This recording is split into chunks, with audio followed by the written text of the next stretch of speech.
ప్రపంచ ఆర్థిక సదస్సులో పాల్గొనేందుకు ఏపీ సీఎం మంత్రులు లోకేష్, టీజీ భరత్ అధికారుల బృందం గన్నవరం విమానాశ్రయం నుంచి రాత్రి ఢిల్లీ వెళ్లింది. రాత్రి 1:45 ఢిల్లీ నుంచి బయలుదేరి భారత కాలమానం ప్రకారం ఈ రోజు ఉదయం 11 గంటలకు జ్యూరిక్ చేరుకుంటారు. మధ్యాహ్నం 2:30 జ్యూరిక్లోని స్విట్జర్లాండ్ భారతీయ రాయబారి మృదుల్ కుమార్ సీఎం చంద్రబాబుతో మర్యాదపూర్వకంగా భేటీ అవుతారు. ఈ సమాచారంపై మా విజయవాడ ప్రతినిధి హలీం అందిస్తారు.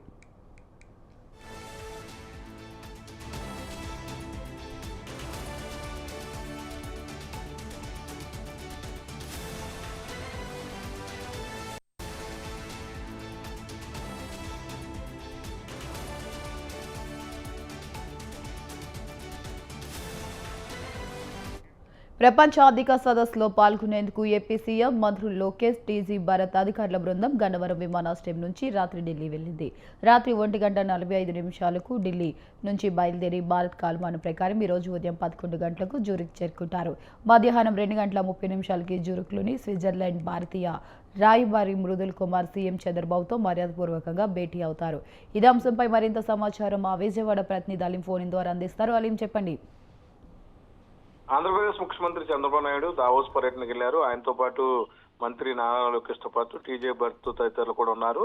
ఏదైతే స్విట్జర్లాండ్ దేశంలోని దావోస్ లో జరిగే ఈ కార్యక్రమంలో వివిధ రాష్ట్రాలకు చెందిన ముఖ్యమంత్రులు కూడా పాల్గొనున్నారు. ముఖ్యంగా రాష్ట్రానికి సంబంధించిన పెట్టుబడుల విషయం మీద ముఖ్యమంత్రి ఇప్పటికే మొదటిసారి అంటే ఆంధ్రప్రదేశ్ రాష్ట్రానికి బాధ్యతలు నిర్వహించిన తర్వాత ఇది రెండోసారి కూడాను మళ్ళీ తిరిగి ఆయన దావోస్ వెళ్ళనున్నారు. ఈ నేపథ్యంలో దావోస్ నుంచి అక్కడ జరిగే ప్రపంచ పారిశ్రామికవేత్తల సదస్సులో పాల్గొని అధికంగా రాష్ట్రానికి ఆ పెట్టుబడులు తీసుకురావాలన్నదే ముఖ్యమంత్రి భావిస్తున్నారు. సోమవారం మధ్యాహ్నం 2:30 అంటే ఈ రోజు ఖచ్చితంగా 2:30 భారత రాయబారి మృదుల్ కుమార్ తో చంద్రబాబు భేటీ అవుతారు. అనంతరం సీఎంఓతో ఏరోస్ ఇన్నోవేషన్ వ్యవస్థాపక చైర్మన్ కిషోర్ జుల్లాతో కూడా భేటీ కానున్నారు. అలాగే సాయంత్రం 4 గంటలకు తెలుగువారు ఏర్పాటు చేసిన డయాస్పోరా సమావేశంలో చంద్రబాబు పాల్గొని అక్కడ ఉన్న తెలుగువారిని ఉద్దేశించి కూడాను ప్రసంగించనున్నారు. ముఖ్యంగా రాష్ట్రంలో అమరావతి నిర్మాణం జరుగుతుంది. మరోపక్కన గత ప్రభుత్వం నిర్మించిన ఏదైతే పోర్టులు గాని అలాగే దానికి సంబంధించిన ఓడరేవుల నిర్మాణాలన్నీ కూడా పూర్తిగా వస్తున్న నేపథ్యంలో మరింత ప్రపంచీకరణలో పారిశ్రామికరణగా ముందుగా ఆంధ్రప్రదేశ్ ను పెట్టాలనే భావనలో చంద్రబాబు ఉన్నారు. ఎక్కువగా కోస్టల్ క్యారిడార్ ని అభివృద్ధి పరచాలి.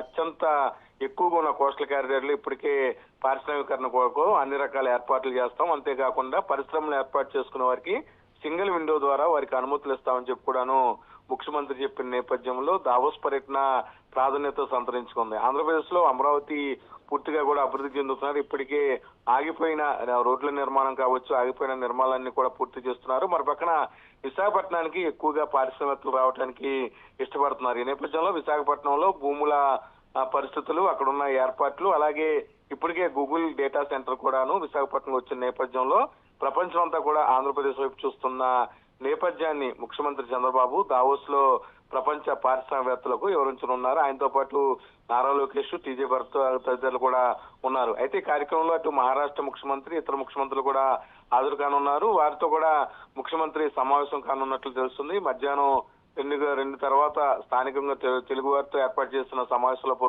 పాల్గొన్న తర్వాత 4 గంటలకు దావోస్ లో జరిగే పారిశ్రామిక సదస్సులో కూడా పాల్గొంటారు. ముఖ్యంగా ఆంధ్రప్రదేశానికి అధిక సంఖ్యలో ప్రపంచ స్థాయిలో ఉన్న సంస్థల నిర్మాణానికి ఆంధ్రప్రదేశ్ ఒక మంచి మార్గం అని కర్ణాటక కావచ్చు, తమిళనాడు కావచ్చు, ఇతర ప్రాంతాల్లో చూస్తే ఆంధ్రప్రదేశ్ లో అతి ఎక్కువగా రాయితీలు ఇచ్చే అవకాశాన్ని కూడాను పారిశ్రామికవేత్తలు పరిశీలించాలి. అలాగే ఇక్కడున్న మౌలిక వసతులు సింగిల్ విండో ద్వారా రాజకీయ ఒత్తులు కానీ ప్రభుత్వం నుంచి ఎటువంటి ఇబ్బంది లేకుండా కూడా వాటికి సంబంధించిన అనుమతుల విషయంలో కూడాను ఆంధ్రప్రదేశ్ లో పరిశ్రమ ఏర్పాటు చేసుకునే అవకాశం అంతా కూడా ప్రపంచం ఎదురు చూస్తుందని చెప్పి కూడాను నిన్న ముఖ్యమంత్రి Chandrababu Naidu media chit chat లో కూడాను చెప్పడం జరిగింది. ఈ నేపథ్యంలో దావోస్ పర్యటన ప్రాధాన్యత సంతరించుకుంది. మరి పక్కన ఈ పర్యటనలో మా మంత్రి నారా లోకేష్ కూడా ఆయనతో ఉన్నారు. అలాగే రాష్ట్రంలో ప్రస్తుతం సెలవులు ముగిసిన తర్వాత సెక్రటరియట్ లో కార్యక్రమాలు ఇవన్నీ కూడాను అధికారులు హాజరవుతున్న నేపథ్యంలో ప్రభుత్వ ప్రధాన కార్యదర్శి ఈ రోజు ఉదయం అధికారులతో కూడాను కొన్ని సమావేశాలు నిర్వహించి